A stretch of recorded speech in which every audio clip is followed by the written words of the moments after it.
what we get is a guy like Tahiti Coates. He writes for the New York Times offered him a column. He turned it down. He writes for Atlantic. So his big buzzword now is because of this 400 years, 4,000 years, 4 million years, pick a time period of white racism directed at black people. We are now owed reparations. This is also an article of faith among many, many, many people that I think a lot of white people would be surprised to hear this. Oh, yeah. I mean, that's absolutely insane. Every race has been enslaved in history. Whites were the first one to abolish slavery, and that started in Britain. The United States was second.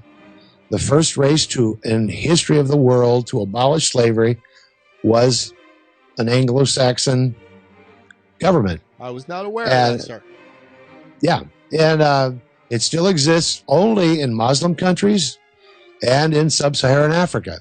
You know, there's a book Blacks still enslaved. There's a book called White Gold. It talks about how many white people from Europe and went to Africa because they, you know, whether on raiding parties over a couple hundred year period. Yeah, 1 million people.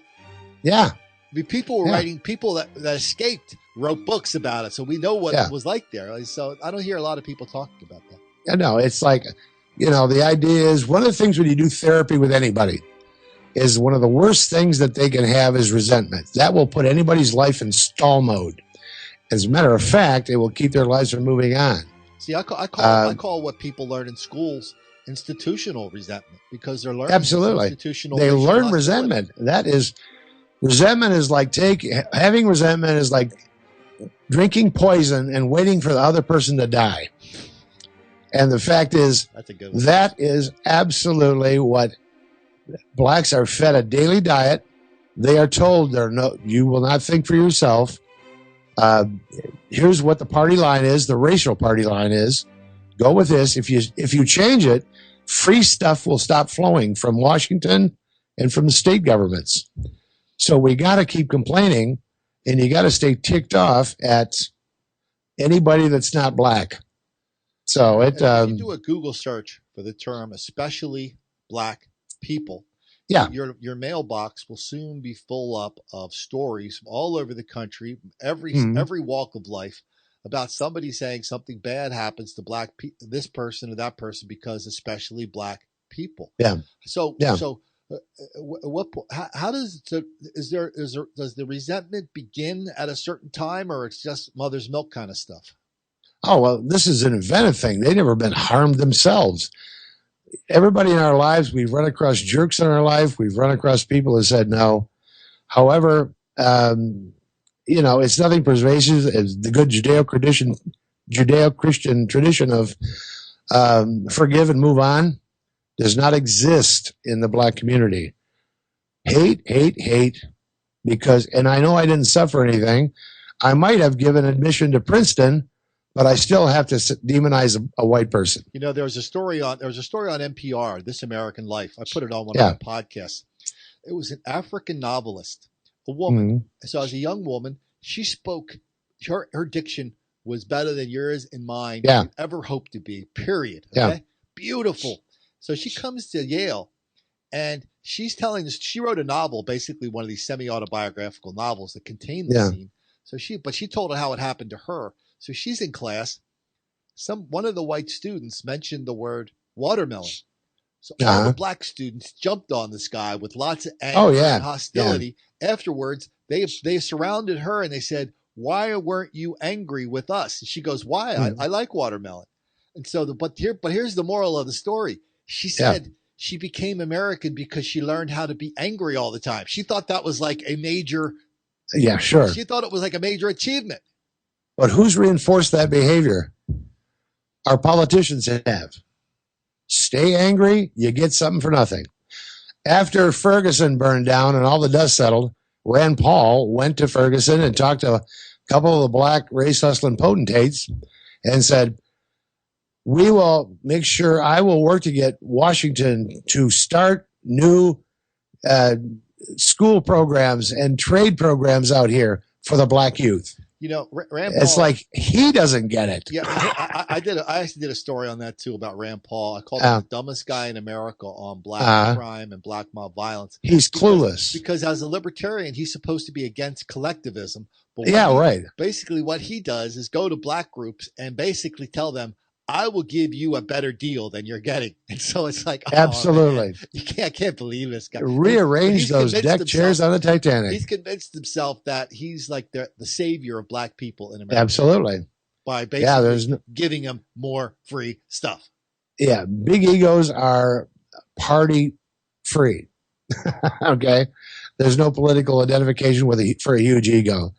It's like I heard that, and I heard him say it, and I read it. And I'm thinking, this guy is, He keeps saying it. He keeps saying it. We're going to give you something. Wait a minute, you dumbbell. You just burn the damn town down. Leave that sucker just the way it is. If somebody wants to rebuild it, pull in your own pocket. Stop rebuilding the communities that black people burned down. One of my favorite moments from Ferguson was after it was kind of in the middle. That was about 3 weeks in. And the first 10 days, I call that riot week in Ferguson. That's when the riot was. And so I was kind of writing a story, and I had MSNBC on out of the corner of my eye. There's Ronan Farrow talking to this black guy who's really pissed off about something going on in Ferguson. He's pissed off that the cops had to buy more emergency defensive equipment to fight these rioters. So they're both pissed off about this. So I'm sitting there going, okay, there's another angry black guy on TV, all angry, nothing, that's like run of the mill, right? Then I realized that was an NBC correspondent. And he's sitting there describing the activities of the last 2 weeks as largely peaceful. Oh, yeah, he's got to lie to just keep your job. I don't like going around using the L word. I don't like go around accusing people of lying about things. But how else do we describe anybody who says those demonstrations were largely peaceful? I mean, that's delusional. Okay, of course. If I walk down my street here, 10 times a month, 4 times a month, you conk me over the head with a trash can. Are you then largely peaceful? According to the thinking of this NBC reporter, I am. So even though the reality is I'm violent. And I love it when they talk to the victims. The victims are what did you do to provoke them? Oh, yes, there's that. But there's the injuries are always minor, and that's enough. I mean, you got an ouchie, and then he went away. Well, what is it like for a victim to suffer a minor injury at the hands of black mob violence or black crime? It's the fact is, the blacks have made a statement, this sort of thing. Now, there's a masochistic altruist. They'll take their beating from a black person and say, I really hope that they find a way in life that's peaceful. I mean, that's a crazy side, but people are traumatized by blacks. Huh? It's amazing how often we see that, what you just described. Oh, yeah. It's a feeling of superiority that if I'm beaten by a black person, it's understandable. The guy who came in second place running for mayor of Minneapolis, he was in the Mall of America. He got beat up by a couple of black women, beat up pretty good. Yeah. They tried to steal stuff. They beat him up. Yeah. When he chased him and caught him, they started yelling at him, saying he was attacking them. Of course, yeah. And so, so they arrested the people who did it to him. But that's what he said. He said, I hope those, he did I forgive them. I hope they get their life on. Yeah, right. He just helped criminals. He just gave them a good boost.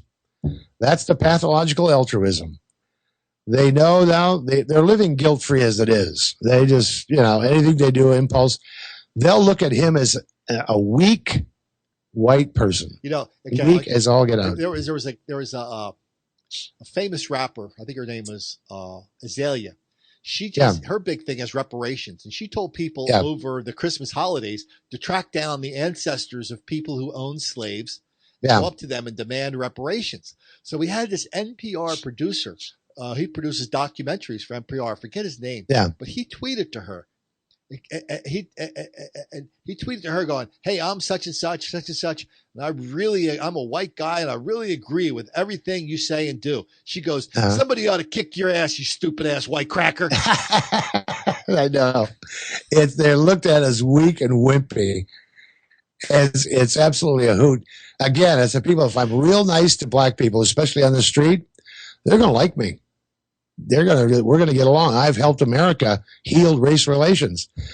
That street person is going to look at you like, what can I get out of you? If it's female, can I jump your bones? If I can, I will. Or take your money, take your wallet, take your iPhone, or what do they call them these days? Person in Baltimore, Tracy Halverson wrote an article in Baltimore called Baltimore City, You're Breaking My Heart. She wrote about how she's tired of being a target, how she's tired of having to borrow her neighbor's pit bull to walk around the corner. And when she wrote the article, and she was one of these that said, "Hey, I'm not racist. These aren't black criminals. These are criminals. I'm not racist. Just criminals happen to be black." But guess what happened after that? This article went viral, but all the black activists in Baltimore said, "Oh yeah, race is a problem." And guess what? The race is a problem. Your race is a problem. Your racism is a problem that makes you think that you're entitled to live in safety. Marlin Newburn, could you wrap it up for us? We got about 30 seconds before I got to pull the plug on this little party. Okay. You've been fantastic. Well, it's just it. It's I'm sorry, I had a distraction there. I was drawn away. But the thing is, it's until it's confronted. For instance, somebody said, "Are you a racist?" or "You are a racist." I'd ask them, define that, would you please? How am I? Well, Thomas Sowell said a racist is any conservative winning an argument with a liberal. Absolutely. The fact is, you've got to start being honest about what's going on. Hold them accountable. Marginalize people who defend it or minimize it. And end welfare for the black community as we know it. If they commit a crime, no more handouts for that whole family. That'll start. We're going to pick up this next week. Very grateful for everything that you're doing and talking about. People really, really like hearing you on this YouTube channel and my articles. So next we come back next week. We're going to talk about your book. This is Colin Flaherty, White Girl Bleed a Lot, and with Don't Make the Black Kids Angry. We'll see you the next time. Thanks, Marlin.